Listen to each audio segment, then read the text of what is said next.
Hi, hello. I'm sorry, I can't get my video to work. I'm sorry about that. So you'll just have to pretend that I'm lovely and well dressed and not having hair down to my kneecaps.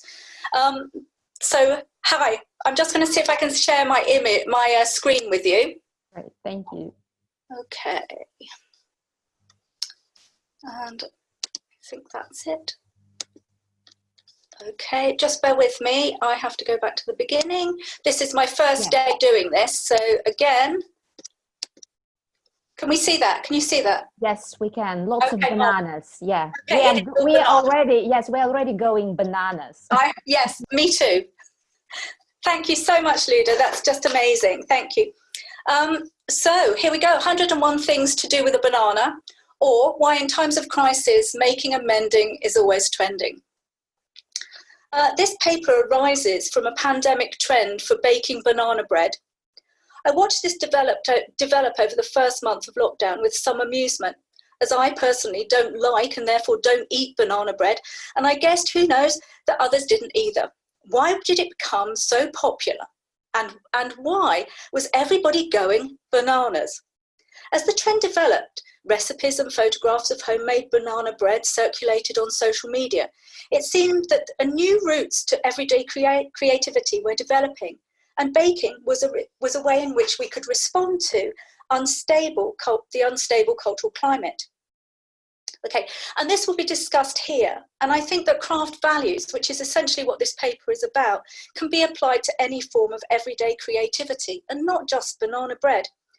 As I watched the trend grow, I started to think about the actions and the responses on social media and how those things might be extended to encourage new ways of thinking about dress and creativity. My aim has always been to consider the ways in which ordinary activities can become extraordinary, and I've always thought that craft practice and forms of everyday creativity can establish some sense of self-reliance, which ultimately, I hoped, would lead to a lack of a move towards a development of self-reliance in dress, developing one's own style, and ultimately buying less clothes. So I suddenly, and in excited mode, thought perhaps banana bread was the answer. Jo, sorry to interrupt. Yeah. Can you go full screen with your presentation? Yes, I can. Hold on, I'm looking for the icon. I've just slideshow. Yeah. Just having a small panic here. Oh, sorry. Yeah. That's it. Can you see it? Is fantastic. Better? Yeah, absolutely. Okay, you can have a new one. New slide as well. Okay. So, but then the dialogue about the banana bread stopped. Almost as quickly as it started, there was no more banana bread. This is commonplace in all craft revivals. As they peak, they trough. Why is this? Why do they start? And why do they end or disappear to the point whether you wonder whether you'd been dreaming of banana bread all along?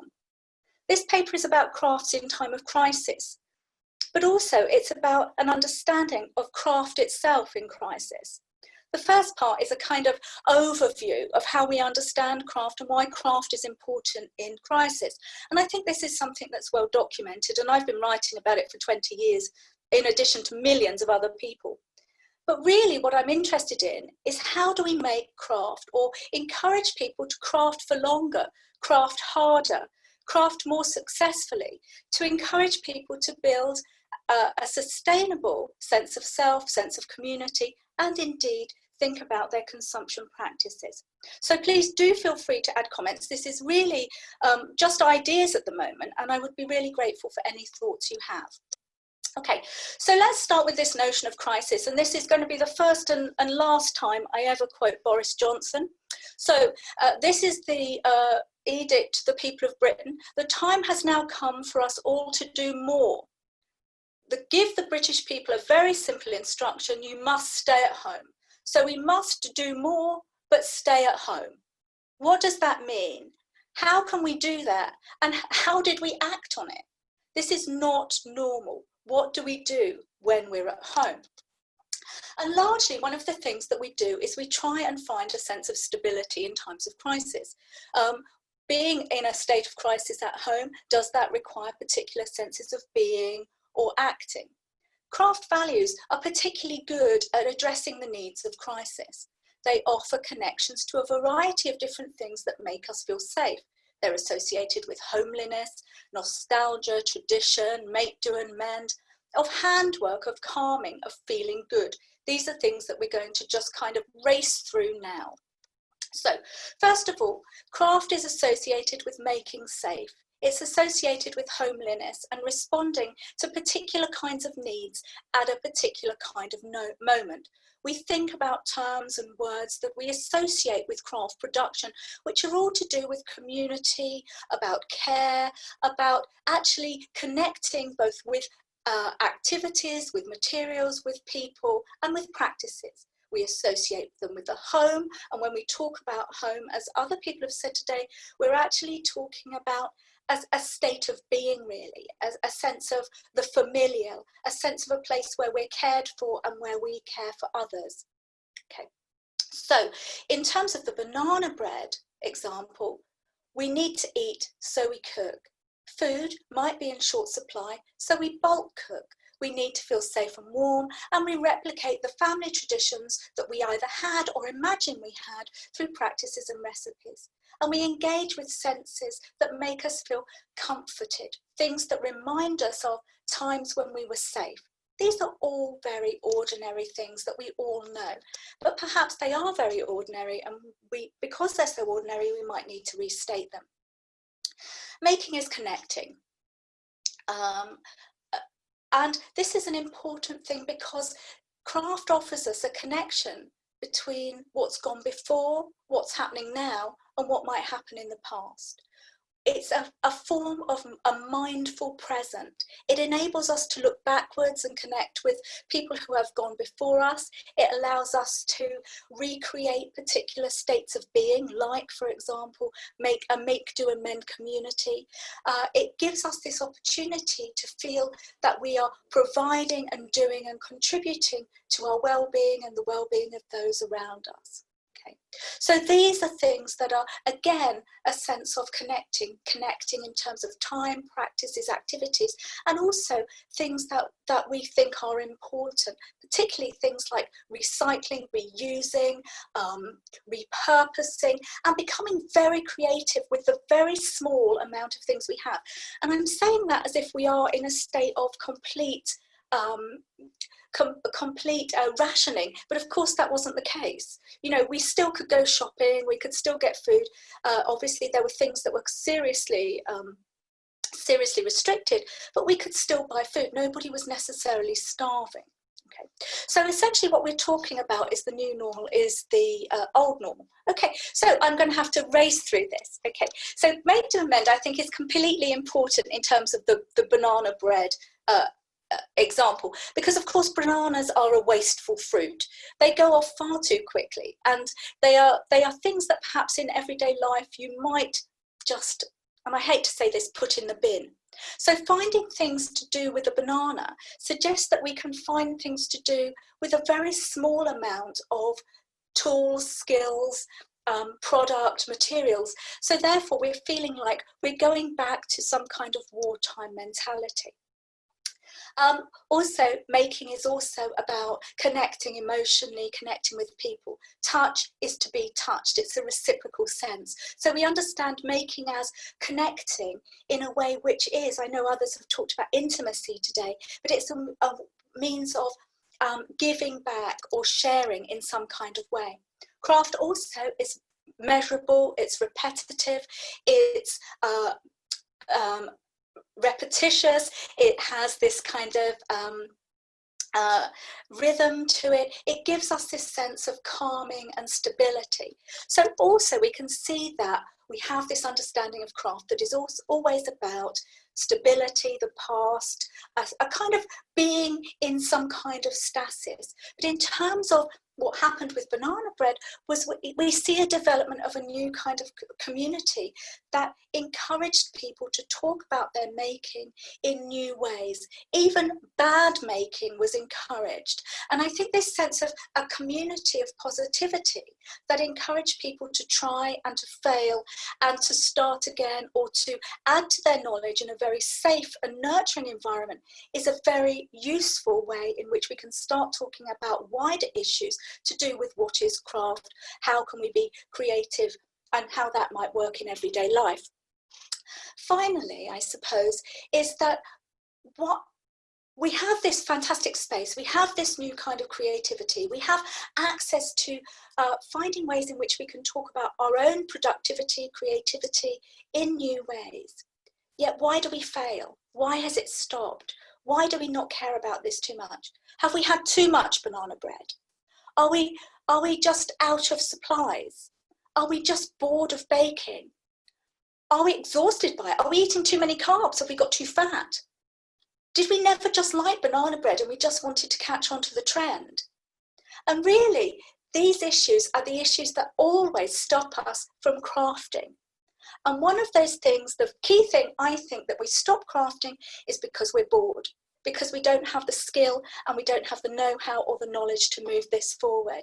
And some ways in which we may start to think about this is finding ways in which we can talk about time as not just being about productivity, but about learning and sharing and caring. It's about economics, about learning to cope for oneself without relying on the market. It's about learning how to valorize things that perhaps we see as everyday and ordinary, and to develop our knowledge so we can build on our understanding and consumer behavior. And I think that if we develop a more holistic approach to everyday creativity and we valorize it more, then we can start to be much more self-efficient and self-sufficient. Thank you. If you just want a banana bread recipe, here's one here. Thank you, Jo. Thank you so much for the fantastic presentation. And we have comments and questions already. So there is a comment from Hazel Clark. Just an observation, bananas were in short supply, if not non-existent in Britain in World War II. True. The different food cultures through time and other things. Yes, I think that's very true. Of course, bananas were in short supply during World War II, not during the COVID-19 crisis, where flour, sugar and eggs were in very short supply because people were making too much banana bread. And I think that Hazel makes a very good point, because we're talking about something that actually is very exotic. I mean, bananas are not indigenous to anywhere in the UK. So we're talking about something that's about the exotic, the lure of the exotic, not wanting to waste that sense of sunshine and exoticism. Maybe the banana bread is the new erotic cake, exotic erotic cake, I don't know. But there is that sense of it being something that is not necessarily in short supply, but something that has a sense of otherness about it that's appealing. Oh, interesting point. Actually, yes, Linda shares your experience of making banana bread by the end of lockdown, and at the same time of the first announcement of easing the isolation limits, and it felt almost out of context or as a rebellion. And there is a question from Elsa. This is very relevant, Jo. Do you see this is linked to the mending activism that is growing and which is also about time, community and sharing of doing things together? Yeah, absolutely. I think this is all part of the same kind of dialogue. I think it's part also of the discussion that Jana had earlier about care and about investing time in the things that we have and the things that we know and the things that we can learn. Certainly I've been doing lots and lots of mending in lockdown. I think lots of people have, you know, revisiting what they already have, making time to reconsider the clothes that they want to keep, the things that they don't want to keep, and you know, just reevaluating what you can do. I guess that we're a very different audience, perhaps, because we have skills and we have knowledge and we have a whole variety of interests in clothing that perhaps other people don't have. But I do think it is a time for change, and sometimes that change comes through revisiting and mending. Jo, there is a question from Sophie Wood. How do you think social media contributed to this trend? And also perhaps could you speak about sourdough bread? I saw a lot of sourdough bread too. Yes, yeah, oh my goodness, yes I can. You can see that I've done nothing but be on social media since this started, can't you? I think that social media offers an amazing opportunity for people to share their skills that don't exist in the outside community. I think that there's a much more level playing field because you're in a community of friends, whether they are genuine friends or not, which is different to perhaps being the person who brings the cake to the school fete, or the person who is competing perhaps in a women's group or something like this. It's a different platform.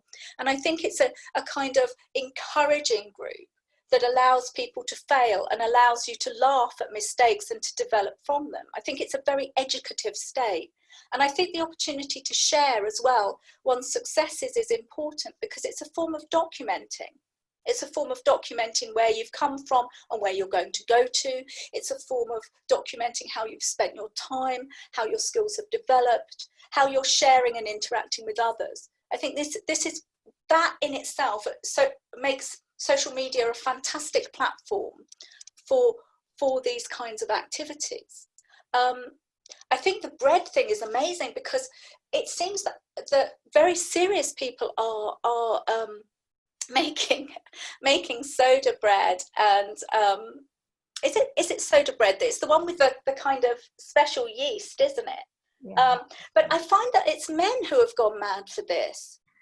I don't know why that is, but I've seen lots of my male friends and male family members have started making bread in a very, very serious way, in a way that's it's very manly, in a very perhaps it's the beating and the kneading, I don't know, but it's very different in it. It's very, because I suppose it's scientific, maybe, I don't know, but it's being presented in a very different way, a much more professional way than the banana bread.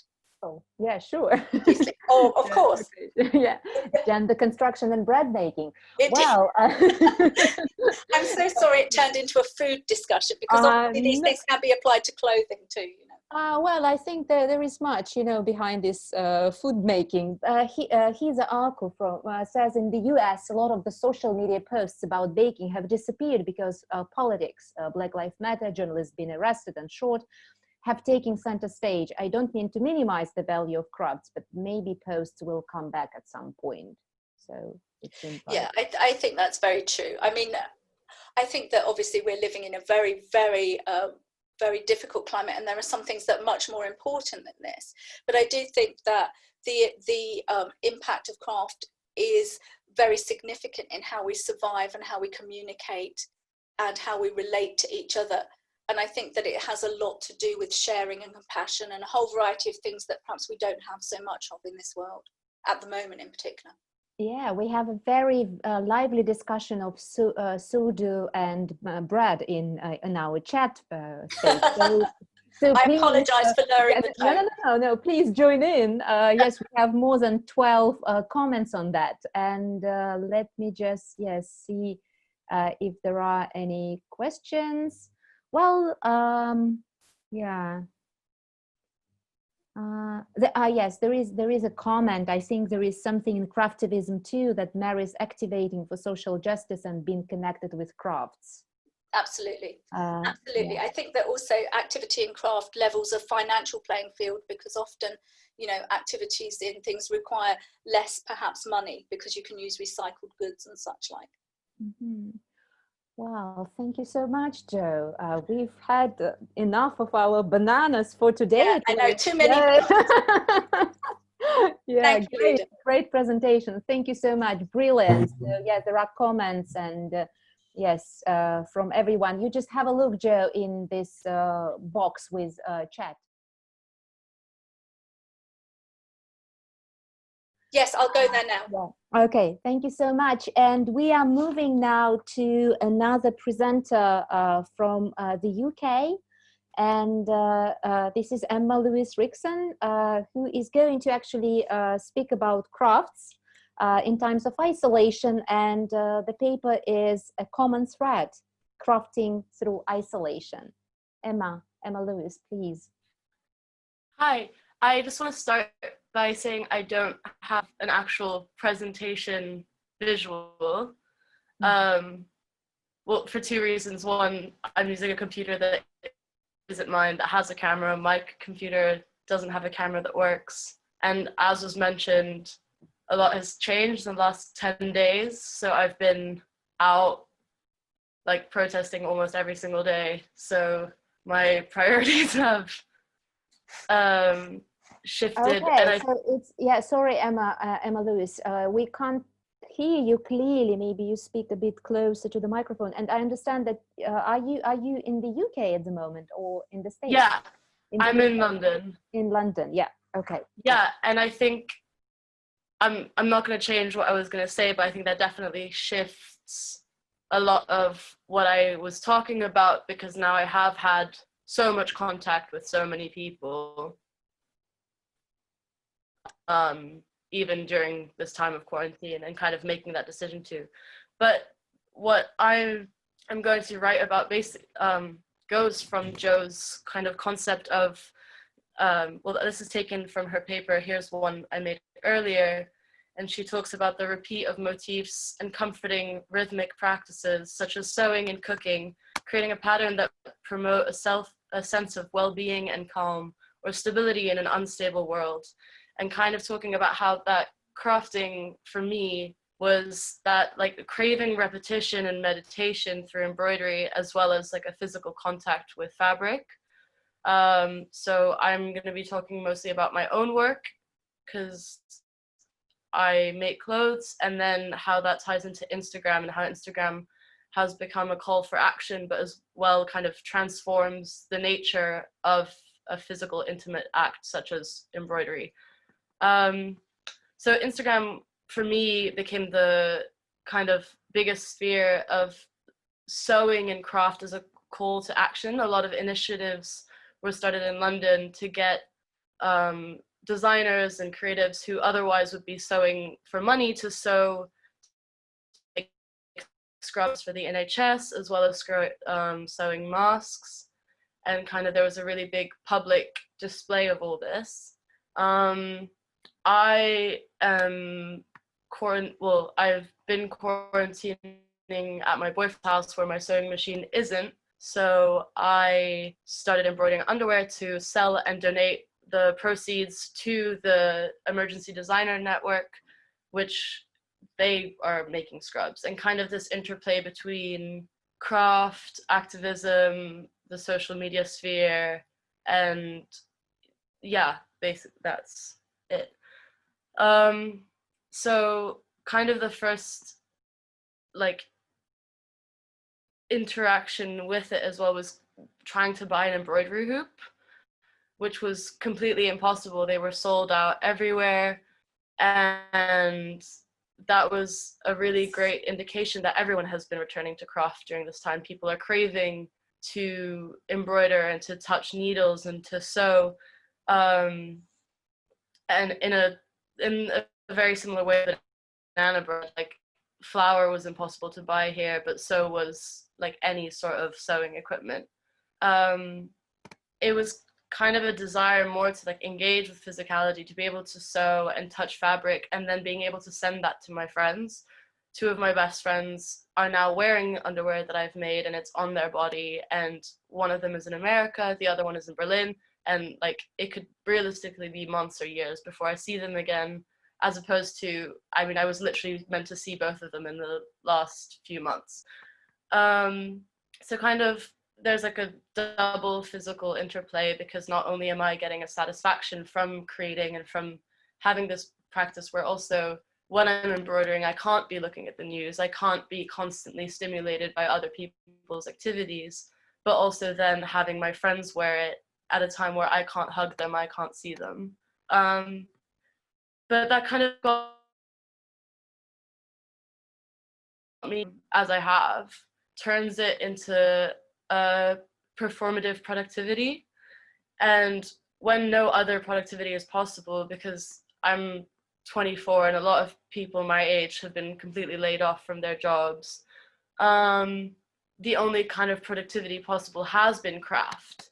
And I've seen people turn to making soap, people turning to dye-dyeing, and all these things that are usually really intimate hobbies and things that you would do with friends or make for friends become monetized. And instead of this like serene therapeutic act, it then becomes a symptom of a capitalist driven need for creativity and productivity, even when nothing else is possible. And that kind of got me thinking about William Morris and their writings on arts and crafts at that time. And he really focuses on the intention and kind of how his people, they intended to make art, and therefore their crafts are art, and everyone else is just making pieces of objects. And I kind of want to disagree with that, because there's always a multiplicity of intentions. And I wanted to investigate how embroidery is, for me, both an intimate physical act that genuinely provides like respite in this time, as well as a performance, and kind of how like this endless social media thread is, it kind of breaks down, I think, especially for my generation, but everyone, like there is no more public and private. And at a time where we had no access to the public, the private was our only display of that. And yeah, I really, this is kind of how, as far as I've gone so far, but it's really about like engaging with that and kind of trying to see if all of these ideas can fit together neatly, or if there's like an idea of hypocrisy around crafting for oneself as well as for others, without it being like a physical interplay. And yeah, that's it from me. Yeah, thank you so much. Thank you so much for your wonderful and inspiring talk.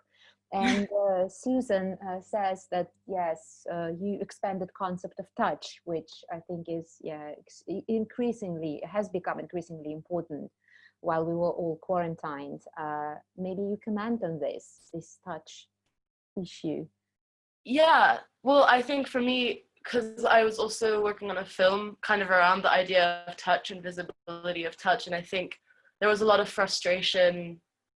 I mean, I've been really lucky to be able to quarantine with my boyfriend, and so we do have physical intimacy, but for a really long time I would see my mom once a week to go grocery shopping together, but from 2 meters apart, and kind of this like really strange thing of being able to see people, especially on screens, but not be able to hug them, or having family members that you can't touch even if you can see them.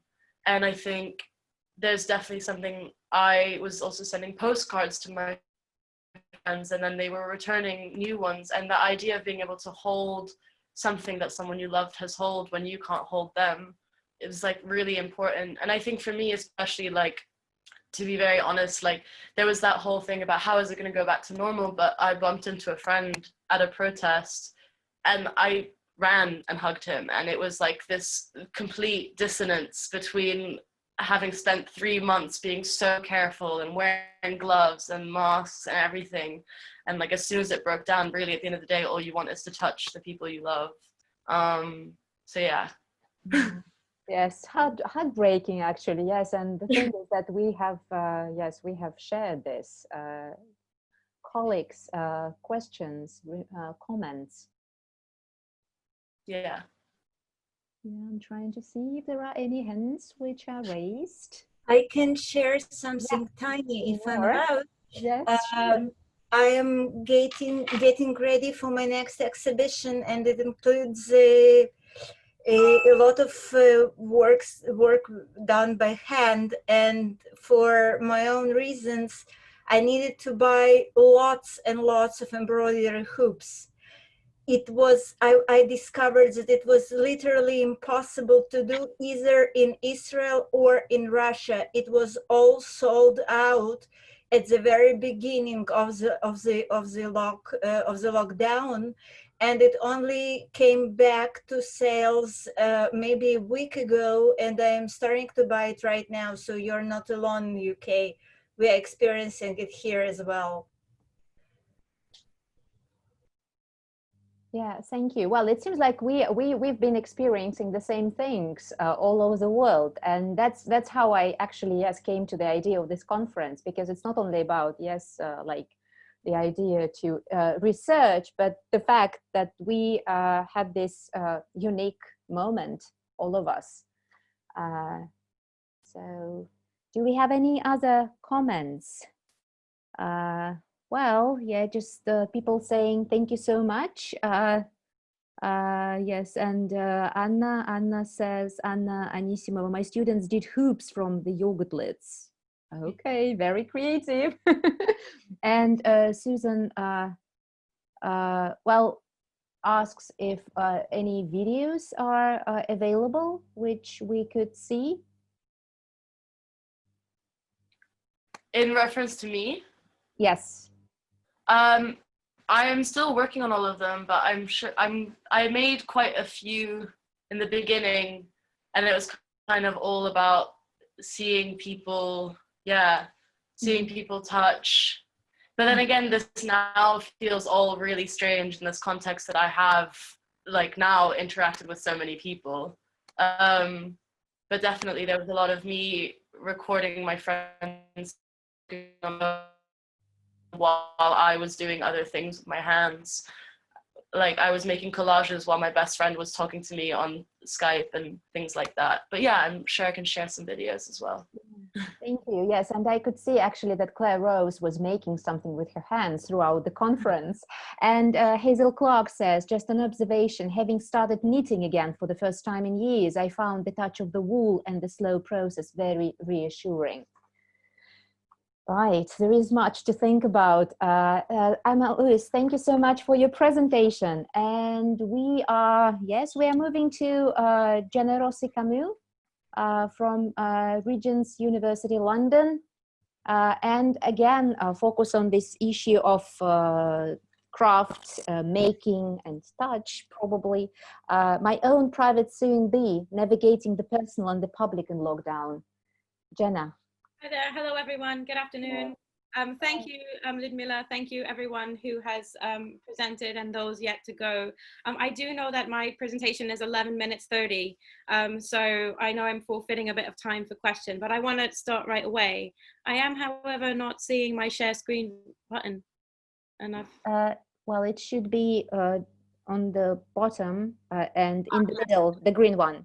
Yes, got it. Thank you. Okay. Yeah. Something. Full screen. Yeah. Well, yeah. Yes, we can see it. All good. All right. As a child, my favorite narrative trope was, surprisingly for a fashion historian, not the one in which dress changes the life of the protagonist, nor the one with the invisible robes. Instead, my imagination was captured by the stories in which wishes were granted and then thoughtlessly made, resulting in unexpected and unfortunate occurrences. Then the maker of wishes recants, causing the world to return to the way things were and presumably should always have been. Our recent global paradigm, however, might do well to produce other sorts of moralizing tales. Tales in which things change and cannot be reverted, and in which catastrophe can be undressed as a blessing in disguise. It might go something like this. At the end of the second decade of the 21st century, a girl was tired and weary from having accomplished all the right things. She had traveled to too many places, too many times for too many reasons. She had stylish clothes to pack in stylish suitcases and so many travel photos to post on Instagram. And she learned about and talked about many things of great importance to the people who already believed such things were of great importance. But she felt she had unfinished business. And so, during one of those moments between lifting the seat back and feeling the landing gear drop, she asked the universe for two things. At 19,000 feet, she was sure that these things would be the most efficient routes to contentment and virtue. This coming year, she said, I want to not go anywhere by plane, and I want to spend as much time as possible alone. What would she do with this limited space and invisible time? She would finish things she started. She would embrace rituals. She would buy less, choose well, make it less, spark joy, dance like no one was watching, eat, pray, love, and finally get around to obeying that eternal command, know thyself. She took it very seriously, but the universe, it seemed, took it way too seriously. And so months later, while avoiding the Prime Minister's weekly update by watching old episodes of The Great Big Sewing Bee, she looked into the eyes of Boris the spider, her faithful pincushion, and asked him, as self-involved fairy tale heroines always do, can it all be my fault? Of course, it was not her wishes that had canceled the Odysseys, closed the gates of TK Maxx, or stopped lovers from knowing each other's touch. Still, she couldn't help feeling guilty that she got what she wished for, and that despite the suffering of so many people in so many kingdoms, she didn't want to wish that everything would go back the way it was. The guilt was more severe than the kind she felt after drinking pink wine and spending too much money on shoes that hurt her feet. It was more like a terrible secret that you can't even tell your best friend who also drinks pink wine and borrows your shoes, even though they hurt her feet. But the feeling didn't stop her from doing ballet every morning or painting her study a delicious shade of plum. It didn't stop her from archiving her collections, reading about the ancient monuments, or building a digital museum of her own work. It didn't stop her from watching every episode of The X-Files or talking to her brother on the phone more frequently. But most of all, it didn't prevent her from sewing. She reluctantly agreed to take part in a 12-step program for fabulous and frustrated artists, and it required her to do something she didn't like to do at all, and to do it early in the morning. Because the rules say you have to write 3 pages a day before even eating a soft-boiled egg, she dusted off a journal that had literally been shelved while she spent 4 years making a nebulous contribution to knowledge. So even on the rare days when she didn't thread a needle, she wrote down her just so stories. Tales of textiles, patterns, garments, and people that all had something to do with sewing at home and everything to do with the enigmas of existence itself. Sewing wasn't really new to her, and it had never been her hobby, and oh, how she abhorred this word. It meant that one was an amateur, that an activity was a pastime, because one was not dedicated or skilled enough to fashion it into a vocation. Sewing had been a keystone of her former profession when she was a sorceress of style for the stage. She had become adept at imitating the skills of Ariadne, but she made things in haste and hurry, always speeding towards opening night and bringing down the curtain on things to add to her portfolio. The process, however, facilitated the accumulation of a treasure trove of textiles for some day. Some of them she carried across the sea and back and are still awaiting the scissors blade. But all these projects in waiting caused her to accumulate distress as well. When would she ever have time to take the advice Isaac Mizrahi had given her? Sew and sew and sew until everything in your wardrobe is something you made yourself. She did try. She had made dresses to wear to visit the ancient sites. She had made the wedding clothes. She had made new party frocks from old patterns and draperies, but she made them all while feeling the same hourglass sands that she had while trying to make 12 corsets in 10 hours for the Mystery of Edwin Drood. Because these garments usually didn't quite fit because they weren't quite finished, she had banished them from her wardrobe. She relegated them to charity shops or practiced alchemy at the dress agency to transform them into well-made, well-fitting clothes bearing the names of those who know how to properly insert boning or cut a blouse on the bias. There were, however, some things by her own hand that remained in the service of the body.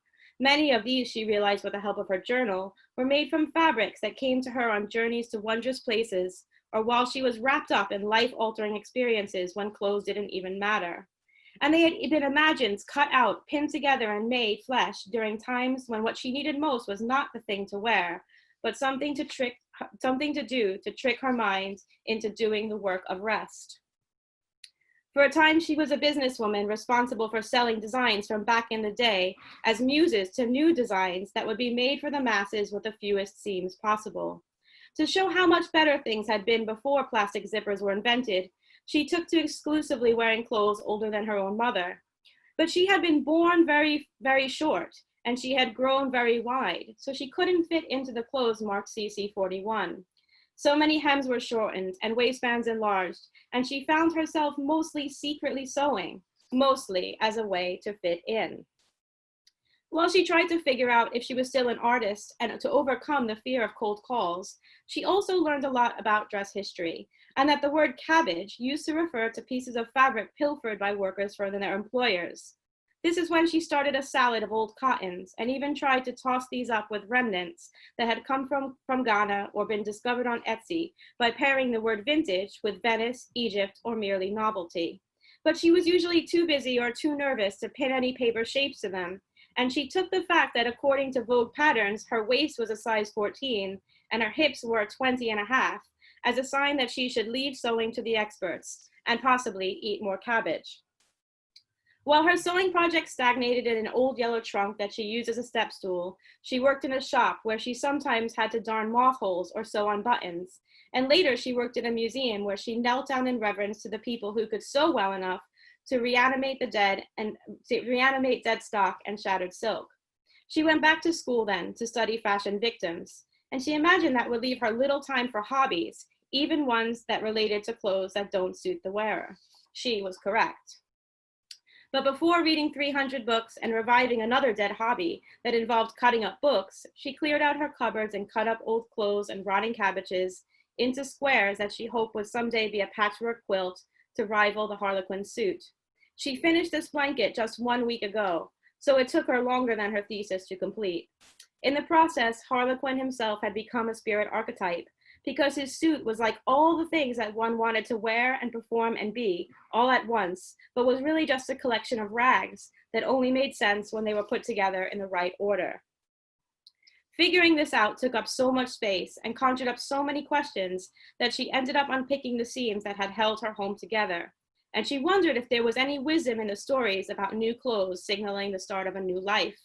She briefly turned her flat into a sweatshop, where salty water fell in rivulets on a series of new blouses made from the most cheerful fabrics in her oubliette. Months later, in the dead of winter, she had transferred the fruits of her intellect to be squeezed by experts in the field. She thought she deserved a holiday, or at least a hobby day or two. So she became nocturnal, a spider with all 8 eyes wide, some choosing materials, some matching seams, some winding bobbins, some watching all 7 seasons of Game of Thrones. But by the time the White Walkers came in full force, she should have been ready to step out in some new armor, but mostly she just wore the dressing gown she had trimmed with antique broderie anglaise. And she admired how well all the other garments looked on their hangers, even though they didn't quite fit and they weren't quite finished. The pointed center seam on a silk velvet waistband lined with satin damask had temporarily defeated her, but she did later finish the dress at the beginning of lockdown to serve as a record of her progress. When summer came, she could have worn those wonky garments with a wreath of laurel leaves, but she had a new job in a place where a Harlequin suit might be recognized as a sign of poverty it originally was. So she refrained from a back-to-school wardrobe. It was, however, almost time to commemorate the birth of a special friend with a gift that alluded to days and nights together. A chance encounter with a 1970s sewing pattern in a friend's attic, the sale at the haberdashers of Liberty's, and her desire to practice flat-felled seams serendipitously coincided, resulting in a set of cool pajamas in crisp Tata lawn. In the process, she indulged in the purchase of some other remnants that later became instrumental in the composition of a nostalgic blouse for herself and a cowboy shirt for her partner in crime, made in the strange days when everyone had to decide who was or was not part of their household. These days are still upon us and the time for the tale is short, so you'll have to rely on the illustrations if you are curious to see what else she has made while keeping 2 meters away from almost everyone except her dog, Mr. Punch, who she has never sewed any clothing for, by the way. During these hours, accompanied by everyone at Downton Abbey, she has often reflected, while struggling to thread a needle without wearing her glasses, about how her skills have strengthened while her eyesight has weakened. She has hardly any fabric left, and none of her patterns are uncut. There are many unfinished projects, but only because the post is not arriving in North London very often. Be assured the parcels will arrive and the garments will be completed, and their stories too will be added to the journal. And if she is your friend, colleague, or tutor, you will see the top half of these ensembles through a small screen very, very soon. Things are in fact different, even if you can't see them on Zoom or Teams or Blackboard. She always reads the pattern instructions and chooses fabrics of the appropriate weight. She has learned to sew a buttonhole on the machine. She measures, fits, and bastes, and stops when she is tired or there is not enough sunlight. She can sew a hand-rolled hem, and she descales her iron regularly. She is still afraid of invisible zippers and worries that a rotary cutter mishap is in her future, but is glad challenges are still on the horizon, and also there are a few episodes left of the Great British Sewing Bee. Sometimes she sees experts she knew in real life through that newfangled iPlayer, and she feels like she knows the contestants too, because everyone who sews has good days and bad days, and struggles to make it as good as they imagined, or fails sometimes when they take a creative risk involving silk charmeuse or sequin trim. And as she pasted new swatches in her journal before bed last night, She gave thanks to EasyJet for refunding her flights, to the other fashion experts who were also sharing their perfect pockets and maternity dresses made from Laura Ashley patterns, to her husband for not mentioning how many times he has stepped on pins on the kitchen floor. And she gave thanks to sewing itself for having been an activity that requires her to continually adjust the tension between public and private, between career-oriented goals and mastery-oriented goals, between work and play, self and others, home and away, and between living the life and telling the tale. Someday soon, you might see her at an airport waiting to hug a loved one to whom she's been intangible. She might be wearing an emblem of her mastery that is also the residue of this time spent alone in a space that was for time the whole knowable universe. At that moment, perfectly pressed darts on a coat made from vintage heels bar cloth will fade into the background. Because after all, it didn't matter whether sewing was a hobby or a vocation. It was a means of putting together a patchwork of experience that brings her ever more in touch with things she'd wished for that she'd had all along. And since things were not going back to the way they were, she's glad she's at least made some alterations to her attitude that will hopefully equip her for the unknown ever after. And she's planning her next tattoo, which is fortunately one of her partner's hobbies. Thank you. Jenna, thank you so much for the fantastic presentation and the narration itself. Yeah, great. So comments, questions?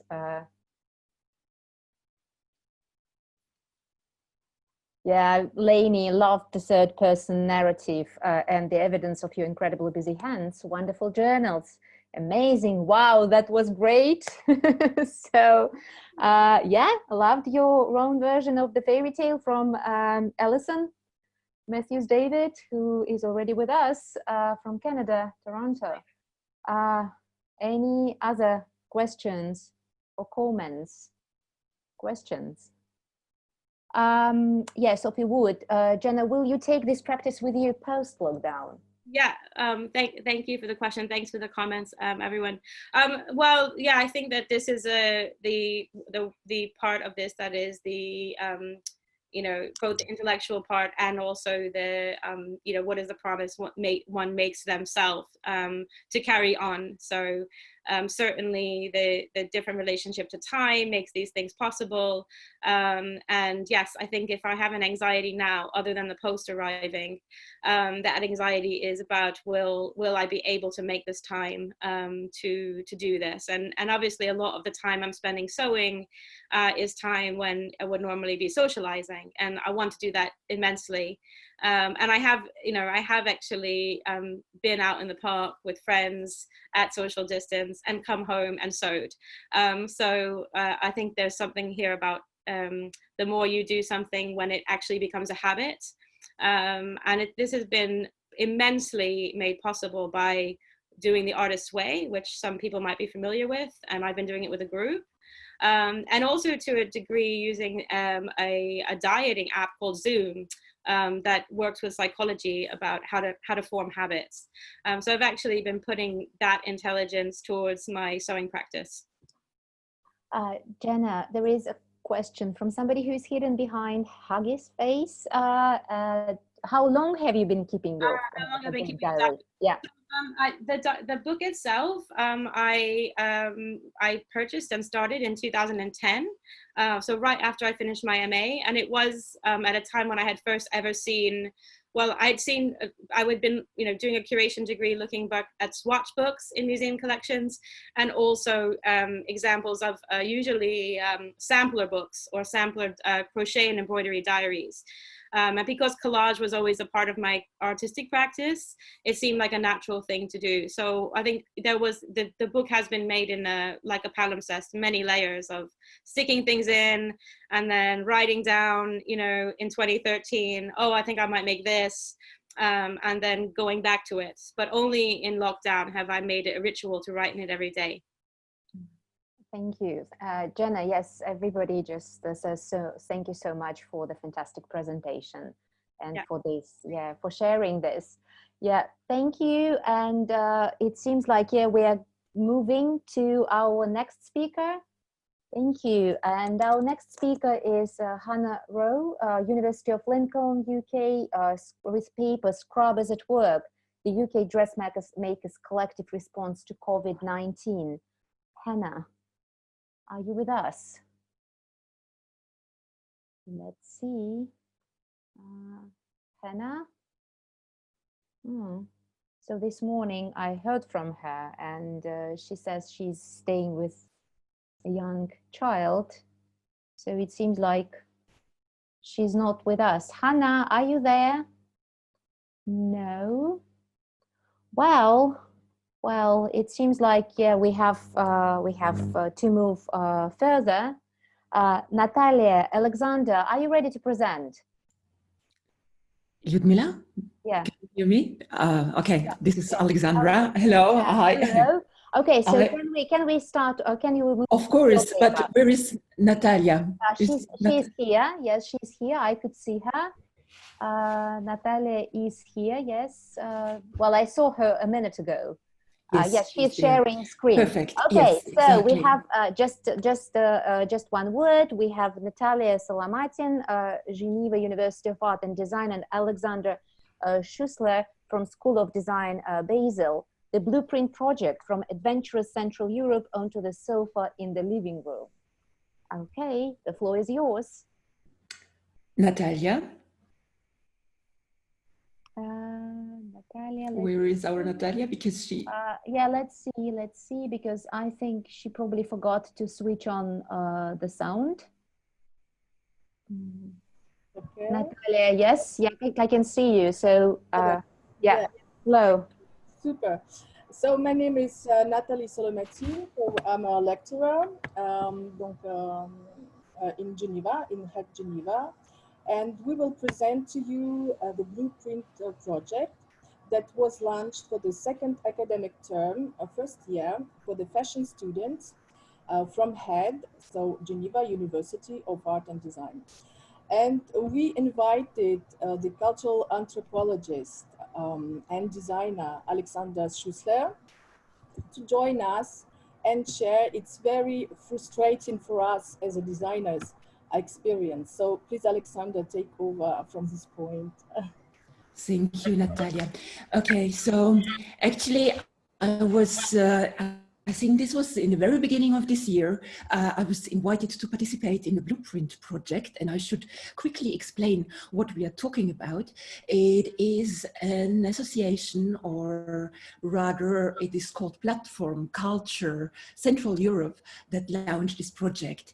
And the Academy of Arts and Design in Geneva was actually approached with the offer of inviting first-year fashion students to do garments or outfits with blueprint textile, which this platform would deliver to the students. You must imagine each student, we see exactly now in this image what we're talking about, should have received 2 meters of blueprint textile coming from the participating countries. We speak here Austria, Slovakia, the Czech Republic, and Hungary. I had, as a cultural anthropologist, the wonderful occasion to do field work, like in participant observation, which our students after the lockdown could not do.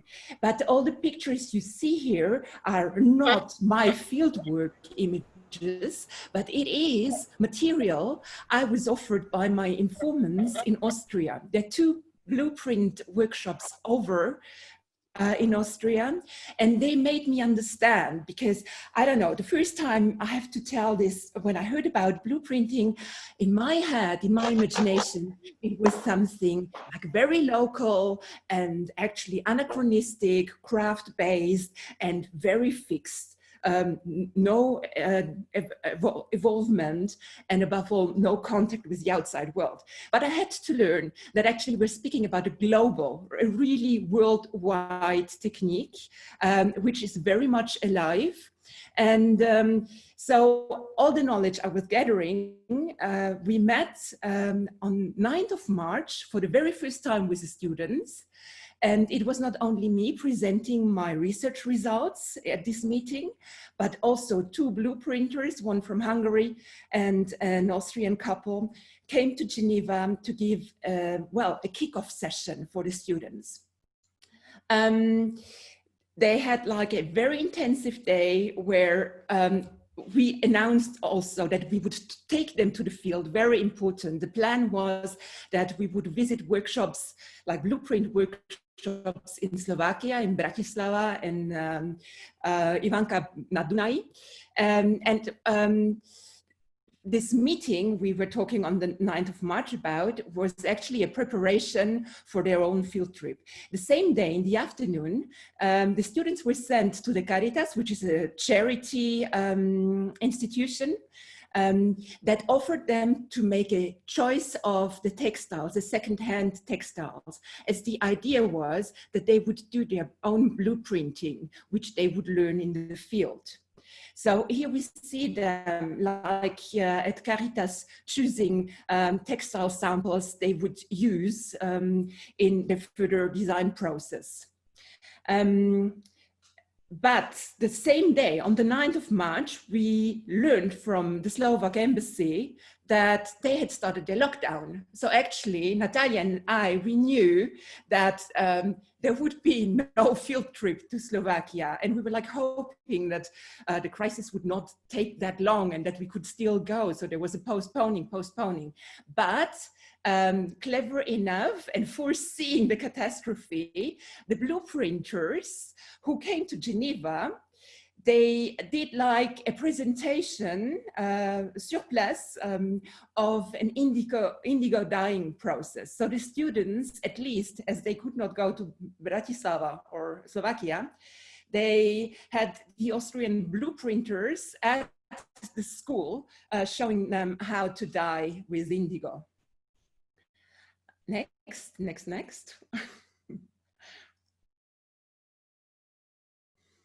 And then it became clear that we would not go anywhere. The students, they found themselves with no access to the textile. So even the 2 meters of blueprint textile, they never got into their hands.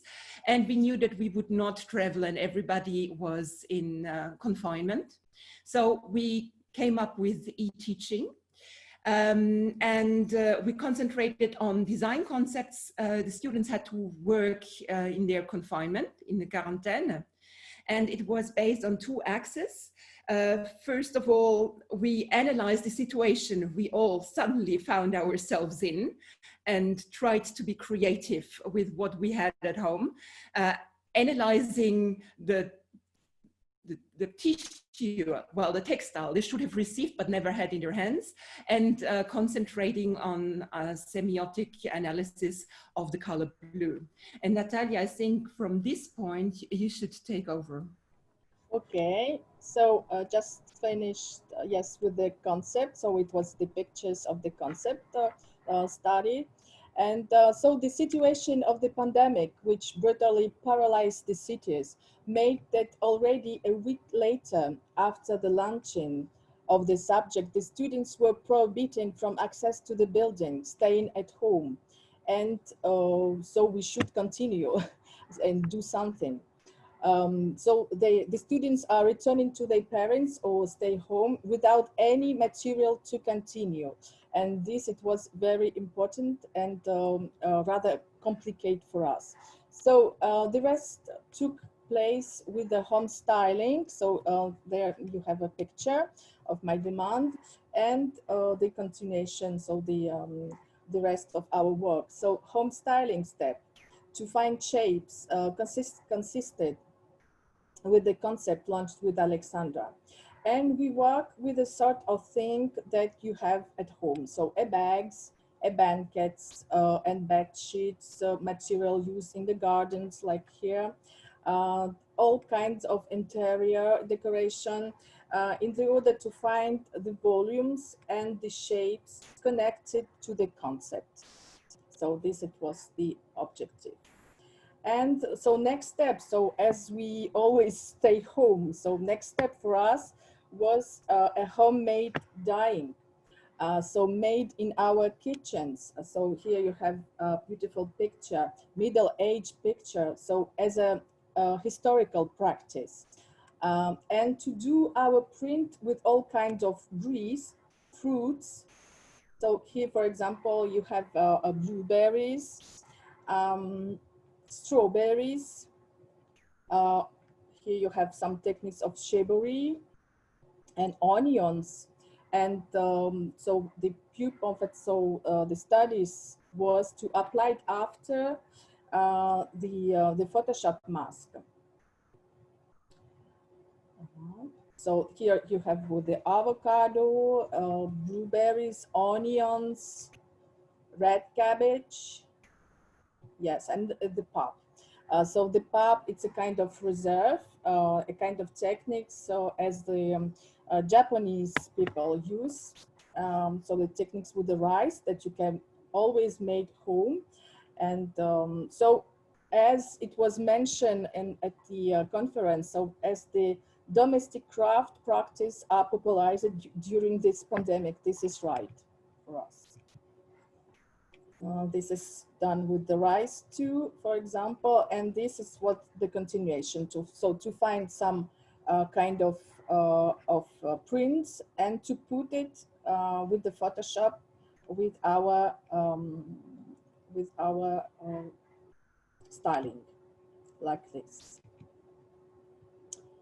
So the pictures, and in the given situation, we changed our teaching perspectives, and the final touch of the project was the experimentation of the digital 3D rendering. So my demand was this experimental virtual fashion as something that's very trendy actual. So, and you have here the pictures of the last part of the workshop with the 3D rendering. So the idea it was, as we never had the textile in our hands, so this is the most important, we were very frustrating, and we had to switch over to make mostly voluminous rendering as possible. So here you have the how the stitch was. The outfits was the most voluminous as possible.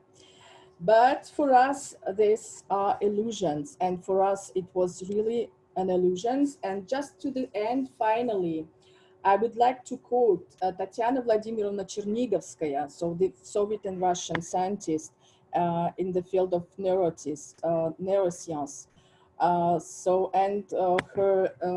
Her word about these are illusions.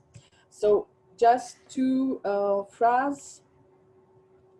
I'm sorry, something wrong in the just they don't want to turn to the phrase. I don't know, something wrong here. I'm sorry. So I can't read you the phrase, but so we are all teaching online now. And so actually it's a good thing, but it can't replace the really teaching. It can't replace and cover all the teaching actually. Yes, so sorry, I can't turn you to the phrase. I don't want to turn. Okay. Yes. So this is for us very important as the conclusions, and so we can do by this virtual part, we can cover all kind of things that you can do in the workshops. So this is for us, it's right. So we would like to underline as the very important conclusion that we should come to at the end, and we will very much think that that situation will not become a new normal for us. So. Thank you so much for your presentation, Natalie and Alexander. So let's go to comments and questions then. We have a question from Elizabeth Fisher. Elizabeth, so great to have you here with us. Is the material dyed in India? Alexander, Natalie? Yes. Alexander, just ton micro, the microphone. Yeah, okay. yeah. No, the material actually is dyed in Austria, in Slovakia, in the Czech Republic, and in Hungary. It's like it was these 4 countries, they initiated this whole program or this whole project, and they offered per student a certain metrage of textile coming from one of these countries. I understand, but on your first pictures, they were all from India or Pakistan, or had Yes. so I was wondering what the relationship was. Okay, the relationship was that these images I showed you, I could not go to India for field work in this short time. I got these pictures from blueprinters in Central Europe. And I showed these pictures in order to actually expand the vision of our students, because they came with the idea that this is a very local, very traditional craftsman product. And what I wanted to try is, look, these people doing blueprinting, they are neatly connected all over the world. I mean, people working in Bad Leonfelden, a tiny, tiny village, 4 kilometers from the Czech border in the middle of nowhere in Austria, in Upper Austria, to Japanese blueprinters, or the photographs I showed you, it was them going to North India, like exchanging their knowledge and their techniques, even like trying to copy the reserve methodology in India and trying to bring this to Austria. So it's like a global network. And this is why I think it should be very interesting for contemporary fashion students. Okay, yeah, there is another question from Turney. Have you run this project before? And if so, how did the project outcomes differ? Well, between offline and online, I suppose. So do you want to know if we will continue and to do it in really? If you have done it before, and if the outcomes of the project are different between this online and offline. Sure. So last year we worked with the museum, National Museum, Swiss Museum, and we worked with the technique like Indians do. So with the pap tool, so a kind of reserve, and the palace, and it was very, very different. So it was really very powerful, and so sure. Thank you so much, Nathalie and Alexander. Thank you for your presentation and for sharing with us your fantastic project. So we are moving again. So yeah, and actually Hannah Rowe managed to join us. Hannah Rowe, University of Lincoln, UK, Scrubbers at Work, the UK Dressmakers Collective Response to COVID-19. Hannah, I hope you are here with us, and I hope I haven't lost you again.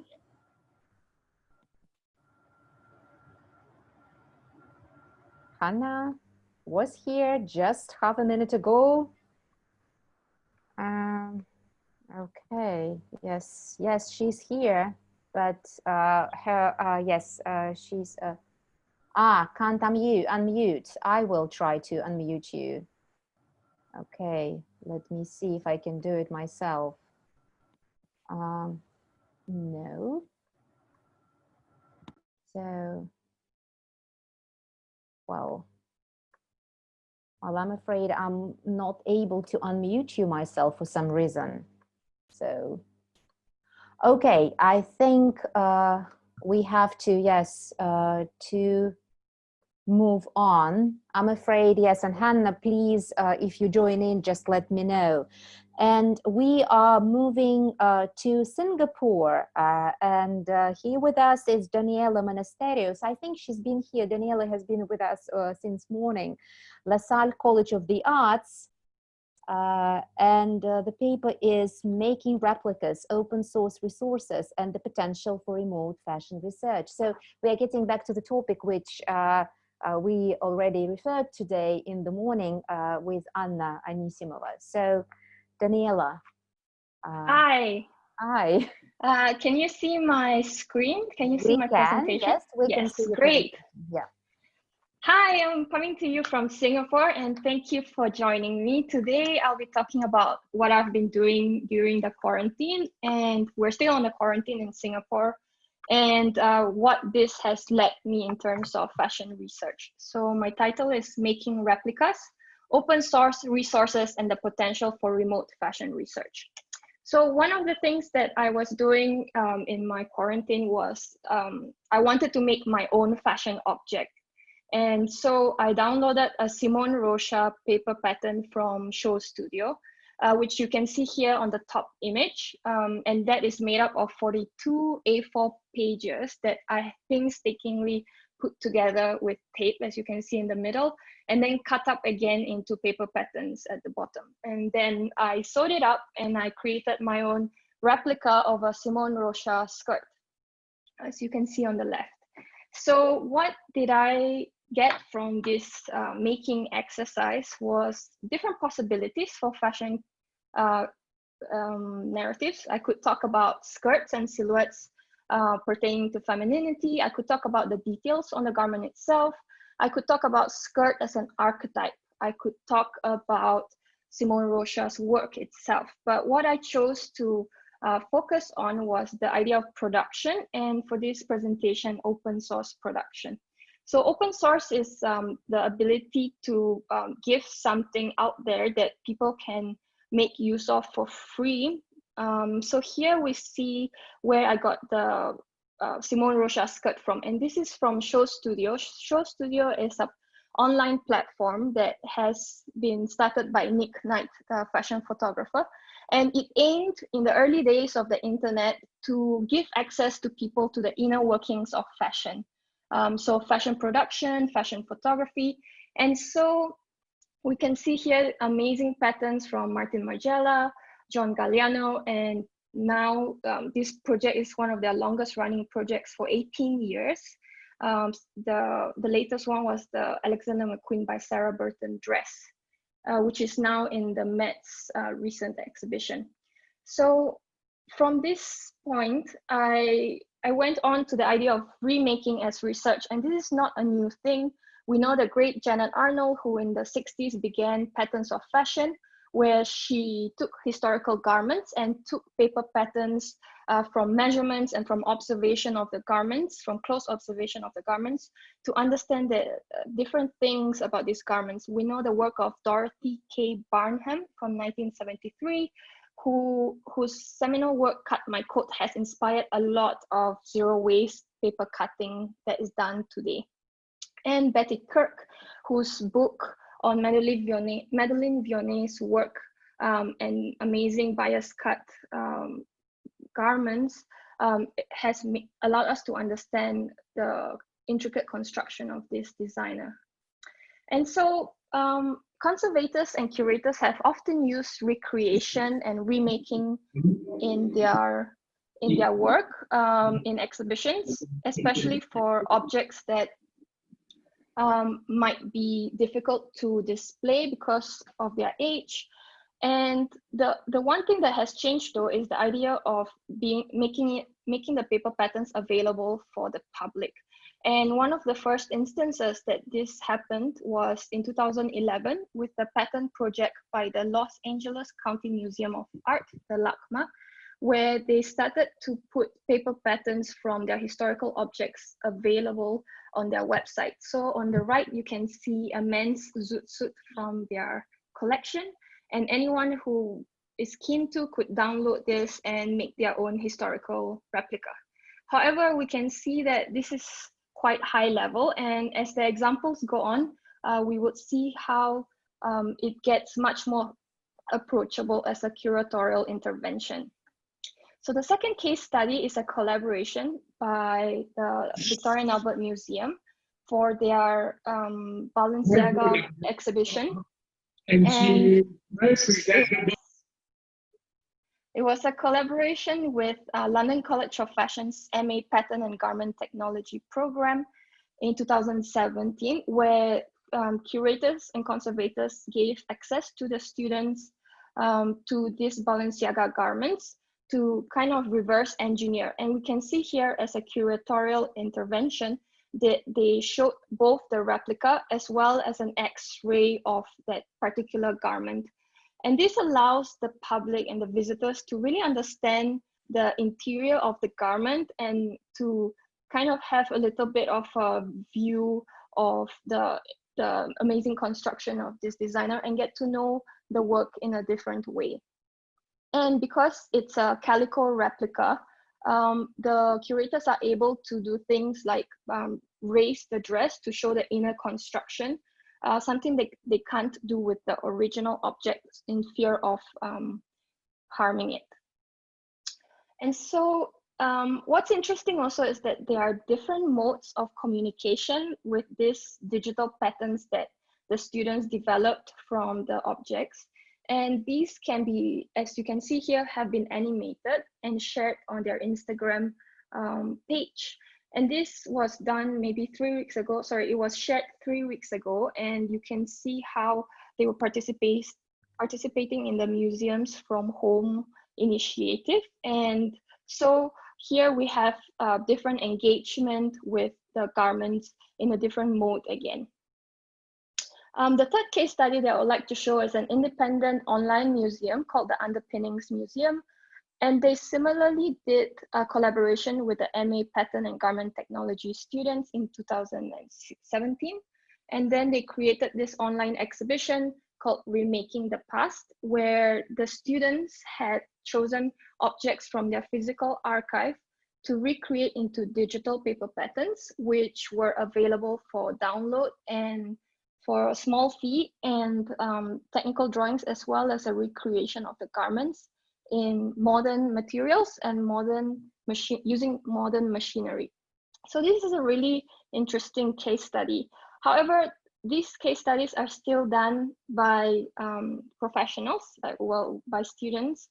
And the fourth case study I absolutely love is from the Victoria and Albert Museum for the Mary Quant exhibition. So what the Victoria and Albert Museum did was they kind of did a call out for memories and photographs of people who wore Mary Quant in the 60s. And this specific entry really caught my eye because it was by Susanna Hutchinson, and she shows this dress that was the first dress that was available as a home dressmaking pattern in 1965. And similarly, what the V&A did was they created a free downloadable Mary Quant paper pattern that was available in UK 6 to 22, which is amazing. And we can see the different modes that people engage with it. So even until now, people are still taking this free downloadable paper pattern as a quarantine project. They have animated it in 3D. And so this really takes the visitor experience past going to a fashion exhibition just as a visual shopping excursion, as Alexandra Palmer challenged us in 2008, and to allow us to engage the public with ideas of production, materiality. And so here are my different possibilities that open source resources can give us now with technology. And I would love to hear if you have heard of any similar projects or what you think about these initiatives by museums. So thank you for your time. Daniela, thank you so much for your presentation, and yes, for keeping it just within the time limits. Questions, comments? Okay, let's see. Right. I'm trying just to see if there are any hands raised, because sounds not to miss. Okay.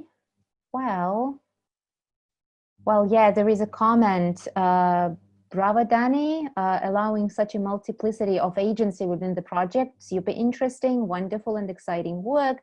But there is a question, yeah, from Elizabeth Fisher. Just, yeah, show, yes, could you keep this reference slide for a while with references? Yeah.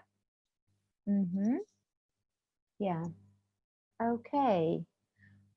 Yes, there is a question. I hope I will pronounce the name correct. Wakey Yup. Love the idea of open source patterns as curatorial interventions. Do you think remote fashion research has further democratized access to high fashion craft? Hi, Richie. I think that there is a high potential for this, and I think especially with the internet and museums needing a different avenue to kind of engage with the public. I know that